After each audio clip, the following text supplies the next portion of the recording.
The name of God is I am. That I am. Now, every time you use the name I am, you are using the name of God. How do you use this name? In the book of Joel, there's a line that says, "Let the weak man say, I am strong." Now, one of the things that I want to leave you with here in the time that I have with you today is for you to become conscious of how you use this term, I am. So what I encourage you to do in terms of manifesting is to take out a piece of paper sometime when you're at home, and it sounds like a silly thing to do, but I want you to do it. I want you to write at the top of that page the word that. T-H-A-T, that. Okay? And under that heading, whatever it is that you would like to attract or manifest into your life, I would like you to just write that down. All right? So if it's a job that you want, if it's a relationship that you want, if it's a healing that you want, if it's abundance that you want to attract into your life, whatever it is, just place it underneath that. And come to a place in your life where it is spoken about in the book of Romans, in the New Testament. He calls those things which do not exist as though they did. You must be able to get to this place in your life where you don't use the evidence of your senses, what your eyes tell you, what your ears tell you, what your stomach tells you, what you see written down, what the internet tells you. You want to be able to be in a place where you are living from the end as if what you would like to manifest is already there. To make a future dream, a present fact, you must assume the feeling of that wish as already being fulfilled. Your subconscious mind is listening to how you are asking the universe to provide for you what it is that you would like to attract or manifest into your life.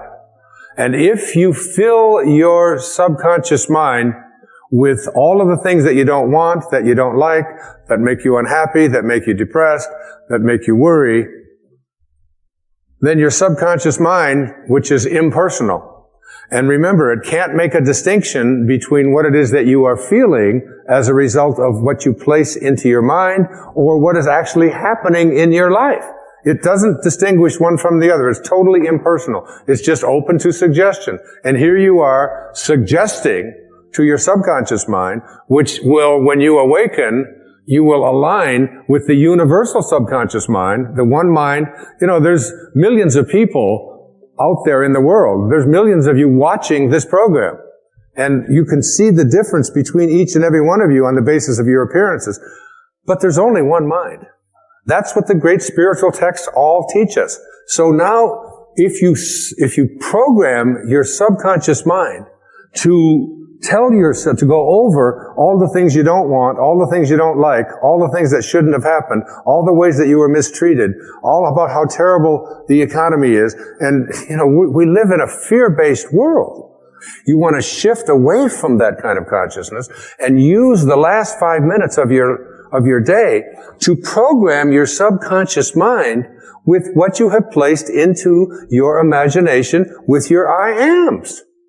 I am well. I say it to myself every night, especially when I get into that state, you know, that weird state where you're sort of half awake and you're half asleep and you know you're heading towards that sort of that subconscious place. And I just remember what it says in the book of Job. I don't want my instructions sealed by going over, I am sick, I am poor, I am unhappy. I just say, I am content. I am lucky. When I wake up in the morning, I don't say, oh, good God, morning. It's the reverse. I say, good morning, God. You know, it's like being grateful rather than being in that place where the things that you don't want are what you have programmed your life to be. I always think of this as, like you have a currency. And if I were to give you currency to go out and purchase what you want, and every place you went, you took this currency that you have to purchase what you want, and you purchase what you don't want, and then when you get home and you wonder why your house and your life is filled with everything that you don't want, it's because you're insane. That's just insanity. It is. I mean, why would you take the currency that you have to buy what you do, that's there for what you do want, and spend it on what you don't want? Well, the currency that you have for attracting into your life what you would like to have are your thoughts and your imagination and your I ams, your God consciousness. Why would you use it to say, I am unable, I am unlucky, I cannot, I will not? You're throttling, that's what it says in the I am discourses, you're throttling that great I am presence that is located within you. And so the last 5 minutes of your day, as you're about to marinate for 8 hours in your subconscious mind with your unconscious state, you want to go into that state. Even if your senses tell you, oh, you're just fooling yourself and so on.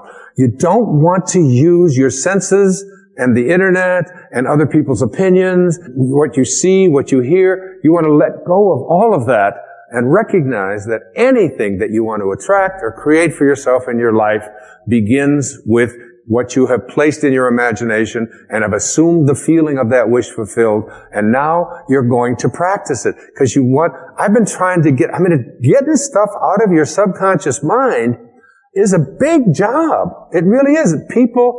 Most people are just not willing to do what it takes. I still can't get the Morse code out of my subconscious mind. I need to have a major deprogramming thing. There's that exit sign. It's always there. But that's just harmless. What isn't harmless is, placing into your subconscious mind all the things that you're reviewing about what you don't like, about what didn't happen, about who mistreated you, about how sad you are, about how this can't happen. You are a creator. Close your eyes for a moment and imagine the ocean. The surface may be restless, stirred by wind, shaped by tides, crashing against the shore with magnificent force. Yet beneath that movement, beneath the churning waves and the noise of the world, there is a vast stillness, a depth so calm, so unshaken, that nothing on the surface can disturb it. That depth is who you truly are. And learning to be happy alone is nothing more than remembering that you are the ocean, not the waves. From the moment you were born, you were conditioned to look outward for happiness. Approval, applause, companionship, achievement, recognition, these became the measures of your worth. The ego whispered, I will be complete when someone chooses me. I will be fulfilled when others validate me. I will be happy when I am not alone. And so you began a lifelong search outside of yourself for what has always lived within you. But here is the spiritual truth that transforms everything. You were never designed to derive your joy from another human being. You were designed to radiate joy from your own divine essence. When you are alone and you feel restless, empty, or anxious, it is not because something is missing. It is because the ego has been deprived of distraction. The ego survives on noise. It feeds on comparison, on drama, on constant interaction. It needs to feel important. It needs to be seen. It needs to be needed. And when you are alone, the ego trembles because it cannot define itself without someone else to measure against. But you are not your ego. You are the awareness observing the ego. You are the sky watching the clouds drift by. The sky does not resist the clouds. It does not chase them. It does not identify with them. It allows them to pass. In the same way, when loneliness arises, you can observe it without becoming it. You can say gently to yourself, there is a feeling of loneliness moving through me, not I am lonely. Do you see the difference? One is an identity, the other is an experience. And experiences pass. Identity, when falsely claimed, becomes a prison. Learning to be happy alone begins with releasing the belief that aloneness equals absence. In truth, aloneness is presence. It is the presence of your soul without interference.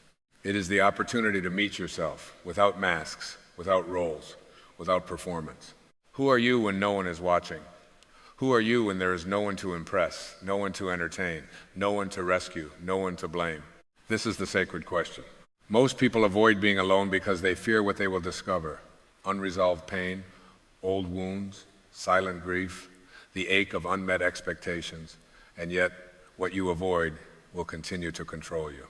Healing begins the moment you turn toward yourself with compassion rather than judgment. Imagine an orange. When you squeeze an orange, what comes out? Orange juice. It cannot produce apple juice or grape juice. It produces what is inside. And when life squeezes you through rejection, through solitude, through disappointment, what comes out is what has been cultivated within you. If resentment comes out, it was within. If fear comes out, it was within. If peace comes out, that too was within. Being alone is one of life's greatest squeezes. It reveals what you have been storing in your inner world. And instead of rushing to escape that revelation, you can use it as a doorway to transformation. You can ask yourself, what am I cultivating inside of me? Am I nurturing self-love or am I nurturing self-doubt? Am I planting seeds of abundance or seeds of lack? The ego says, if I am alone, it means I have failed. It means I am unwanted. It means something is wrong with me. But the soul whispers, if I am alone, I am being invited into deeper communion with my source. There is a profound difference between loneliness and solitude. Loneliness is the ego's interpretation of aloneness. Solitude is the soul's embrace of it. Loneliness feels like emptiness. Solitude feels like fullness. The external circumstance may look identical, but the internal experience is shaped entirely by perception. And perception is a choice. You are not a victim of your solitude. You are a creator within it. When you begin to understand that everything is energy, you realize that your thoughts are not harmless. They are creative forces. When you sit alone and think, no one cares about me, you generate a frequency of lack. You tune yourself to scarcity.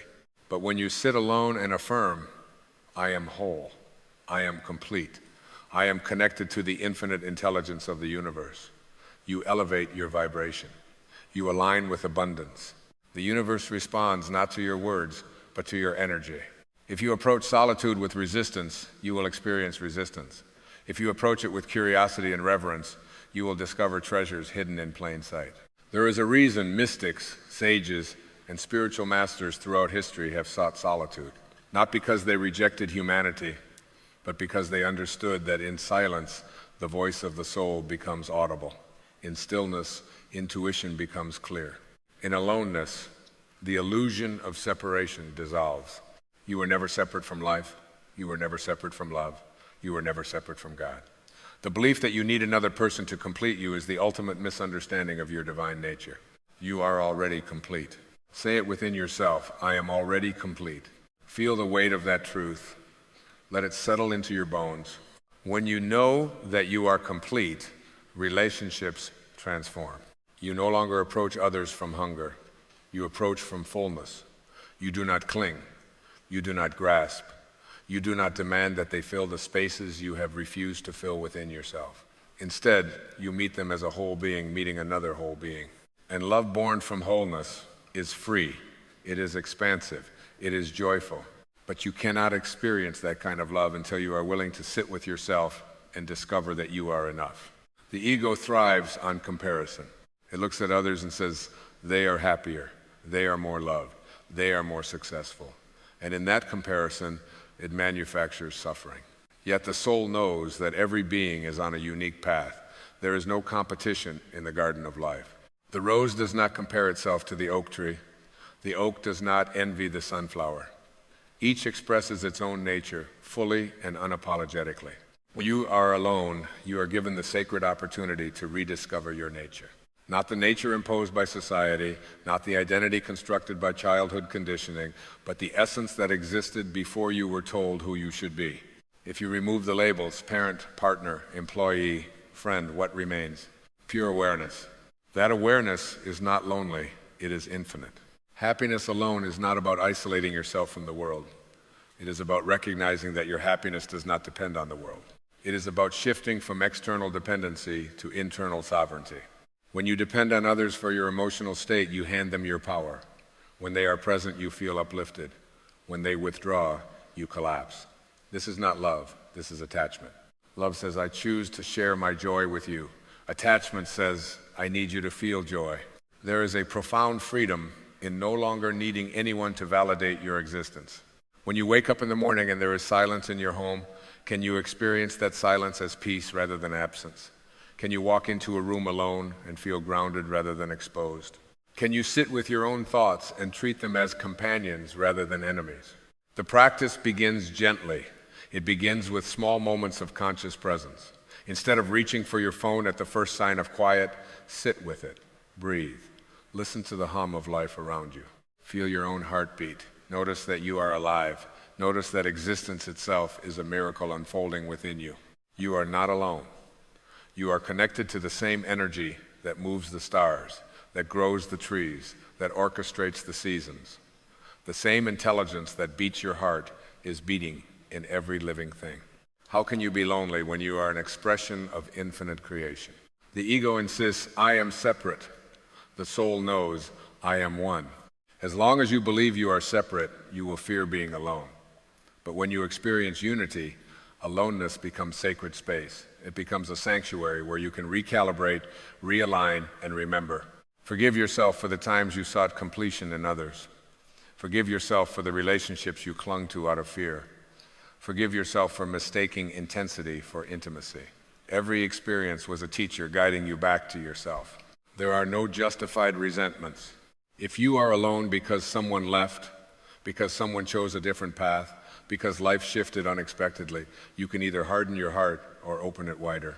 Resentment will keep you tied energetically to the very situation you wish to escape. Forgiveness severs that cord. Forgiveness says, I release you, I release myself, I trust the divine order of my life.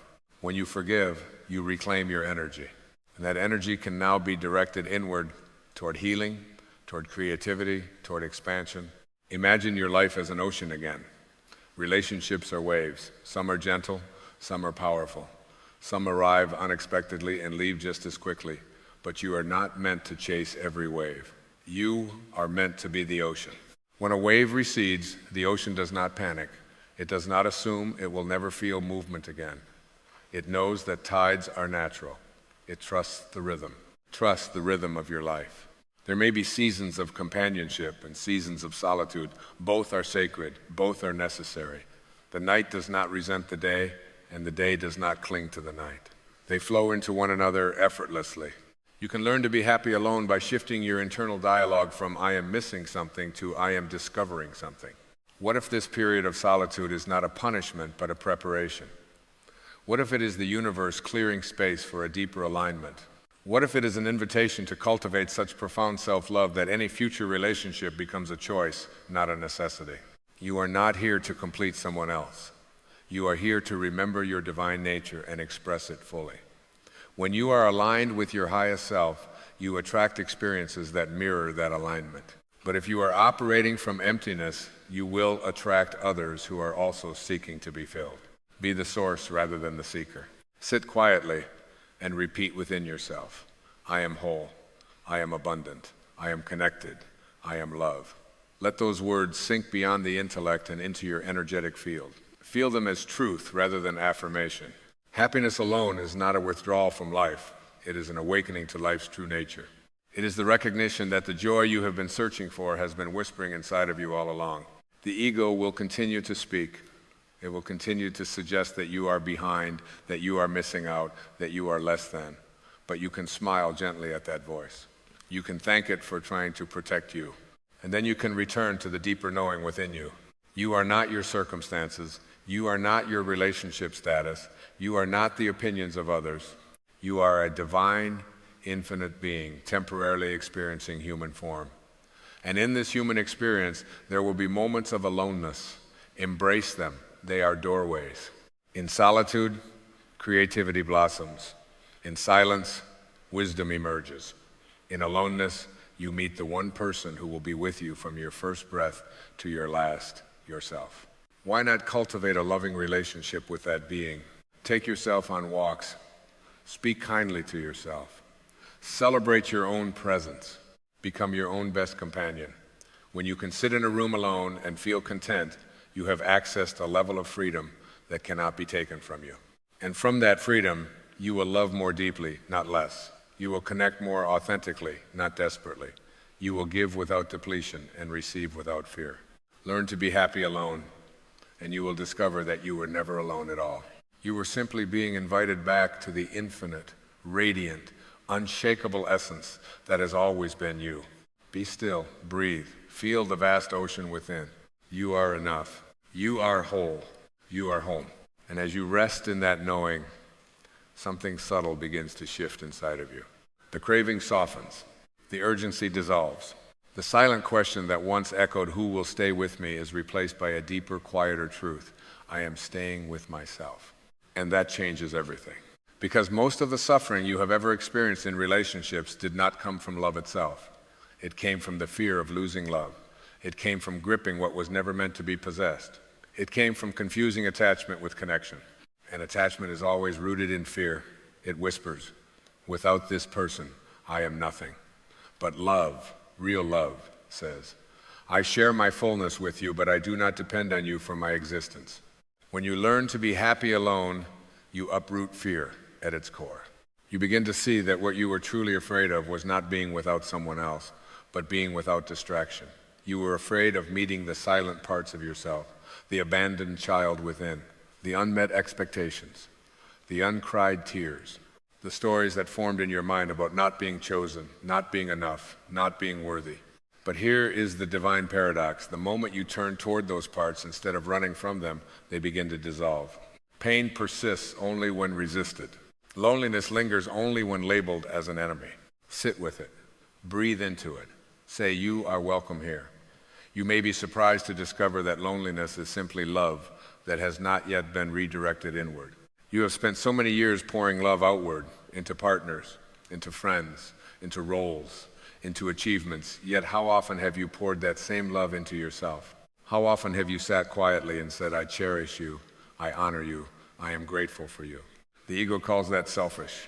The soul calls it alignment. When you begin to love your own company, you shift from scarcity to abundance. Scarcity says, "I need someone to fill the silence." Abundance says, "The silence is sacred." Think of the sky again. The sky does not resist being empty. It does not panic when no clouds pass through. It remains vast, open, limitless. The emptiness of the sky is not a flaw. It is its nature.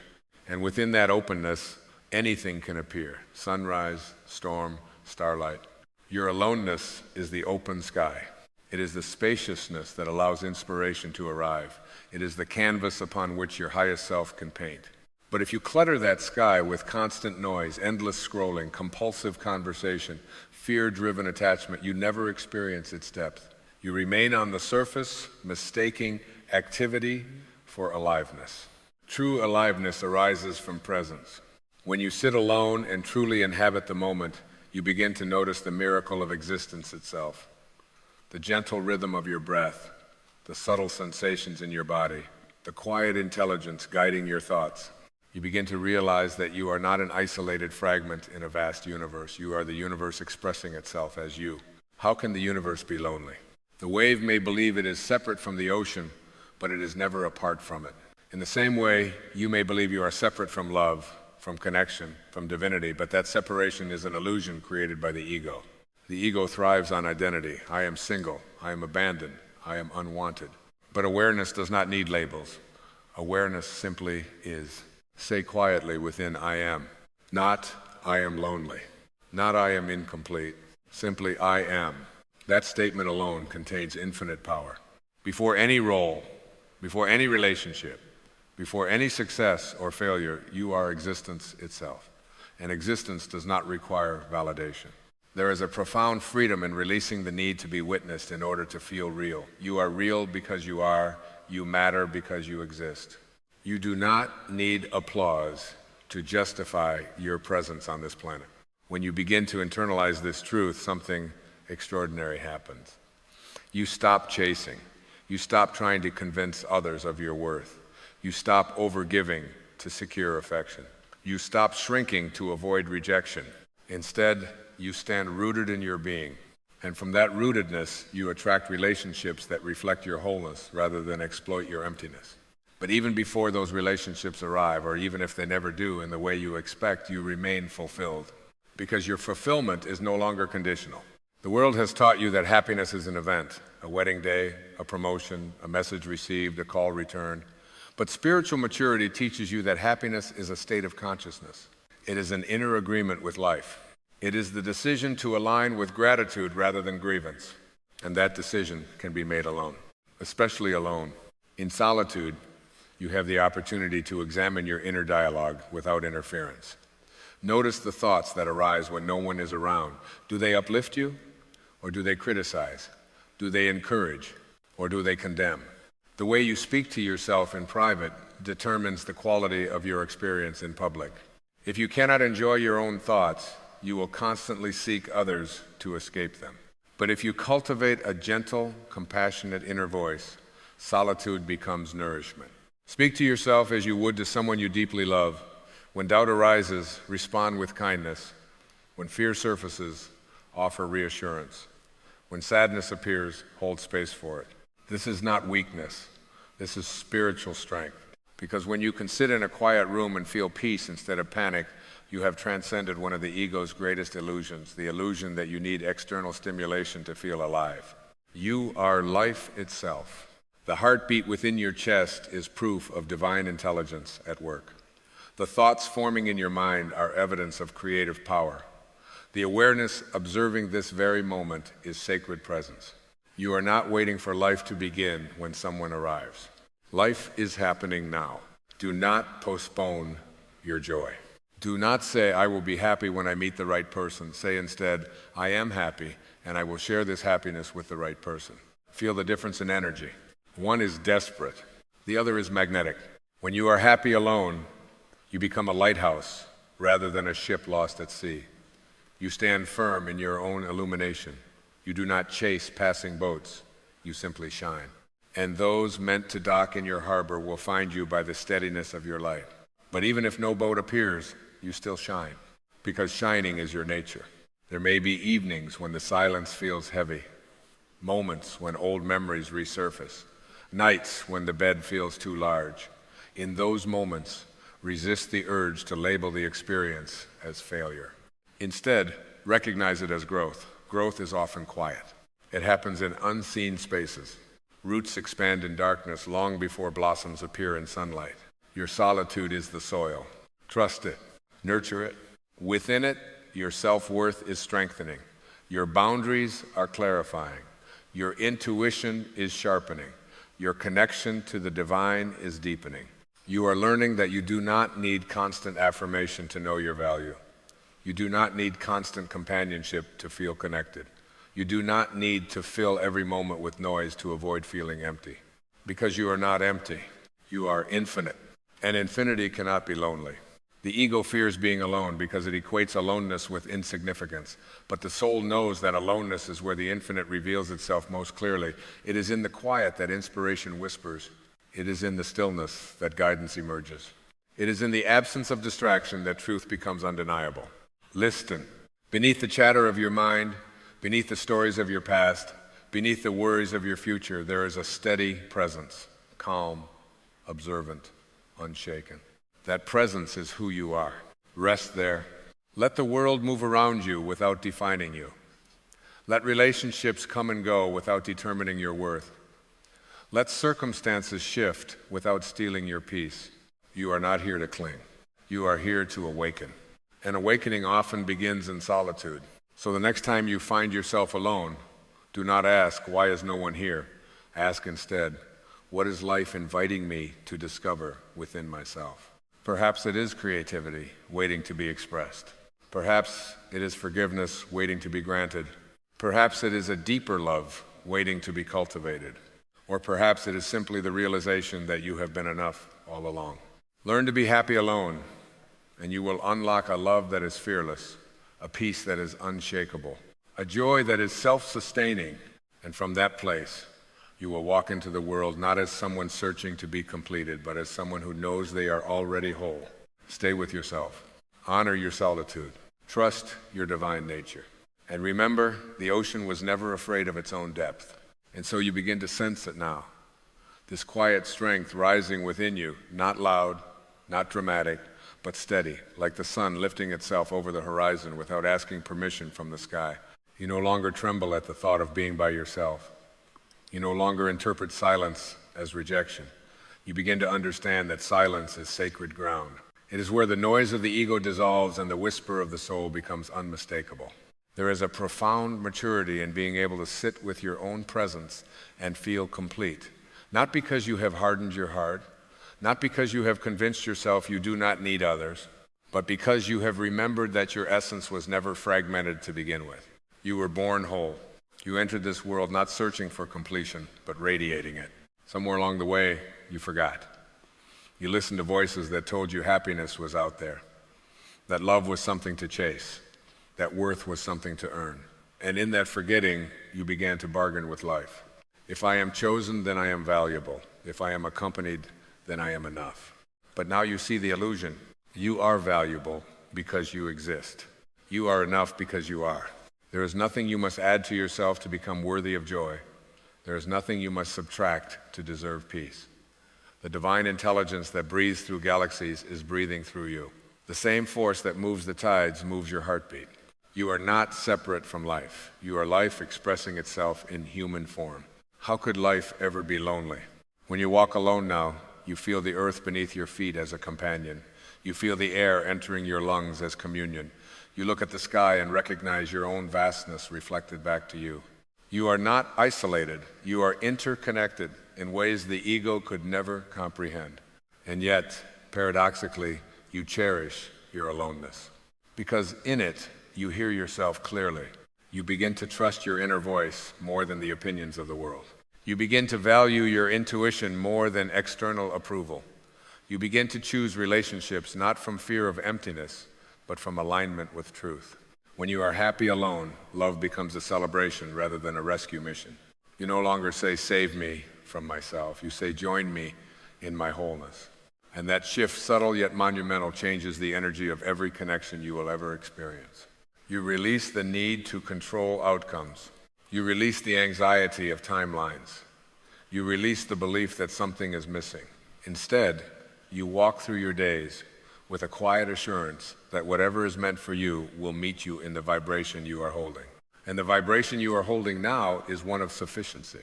I am sufficient. I am complete. I am connected to an infinite source that never withdraws its love. Feel those words settle into your being, not as hopeful affirmations, but as eternal truths. There may still be moments of longing. You are human.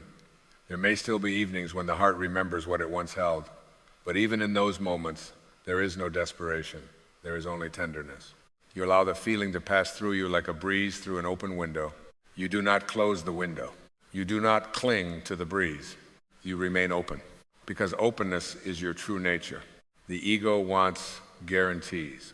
It wants permanence. It wants assurance that nothing will leave. But life is movement. Life is rhythm.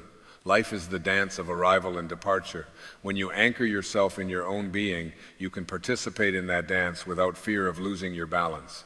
You become like the ocean, once more waves rising, waves falling, yet the depth beneath unchanged. There is a sacred dignity in standing alone without feeling diminished.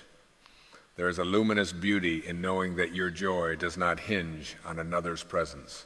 And from this space, you no longer seek to possess or to be possessed. You simply love. And love, in its purest form, is freedom. Freedom from needing, freedom from chasing, freedom from the exhausting belief that happiness is somewhere else. It has always been here. It has always been you. Now, as you breathe in this moment, feel the stillness inside your chest. Feel the quiet expansion of awareness. Notice that nothing is lacking right now. Nothing is broken. Nothing is incomplete. This moment is whole, and you are this moment. There is nowhere you must rush to, no one you must become to earn your own approval. The journey back to yourself is not about adding layers, it is about shedding illusions. You shed the illusion that aloneness is abandonment. You shed the illusion that love must be earned. You shed the illusion that you are separate from the source of all creation. And what remains is simple, radiant presence. You begin to see that learning to be happy alone was never about isolation. It was about initiation. An initiation into spiritual adulthood, an awakening into sovereignty, a remembering of your divine identity. You are not waiting anymore. You are living. You are not searching anymore. You are being, and in your being, there is peace. So walk gently with yourself. Speak kindly within your own mind. Choose thoughts that expand rather than contract. Let your solitude be a sanctuary, not a sentence. And when others enter your life, welcome them with an open heart, but never at the cost of abandoning yourself again. Stay rooted in your truth. Stay anchored in your worth. Stay devoted to your own divine presence. For the greatest relationship you will ever have is the one you cultivate with the awareness that is reading these words right now. That awareness is timeless. That awareness is infinite. That awareness is love. And when you know this, not intellectually but viscerally, you realize something extraordinary. You have never been alone, not for a single breath, not for a single heartbeat. You have always been held by the same unseen intelligence that guides the stars across the night sky. You have always been accompanied by the quiet miracle of your own consciousness. Rest there, trust there, live from there, and let the world witness a human being who has discovered the most powerful truth of all. Happiness is not found in the presence of another. It is revealed in the presence of yourself.